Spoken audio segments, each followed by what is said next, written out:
النهاردة شم النسيم ومحتارة تعملي أكل ايه للأولاد. بما انكم هتقضوها فسيخ ورنجة، تعالي أقولك هتعملي لهم ايه. هنعمل لهم أحلى ريزو. نزلت في الحلة بمعلقة من الزبدة، عليهم معلقة زيت، ودول كوبايتين رز مغسولين هننزل بيهم. أنا هنا مولعة النار، هنزل ببهاراتي، ملح، كركم، معلقة بابريكا، رشة فلفل، ومعلقة كاتشب كبيرة. ولو عندك صويا صوص حطي معلقة كبيرة. أنا هنا مكانش عندي فاستكفيت بالكاتشب. هنزل بقى بالمية بتاعتي على قد مقدار الرز اللي انت عاملاه، زي ما تحبي مقدار المية على قد مقدار الرز.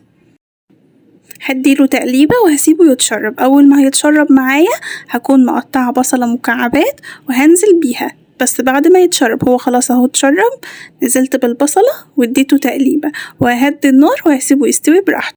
هنا خلاص كان استوى وكان أحلى وأطعم ريزو، مش هتفرقوه خالص عن اللي بتجيبوه من بره. وقطعت عليهم كده قطعتين ستريبس وعليهم كده رشة كاتشب وممكن باربيكيو صوص، وبس كده وبألف هنا.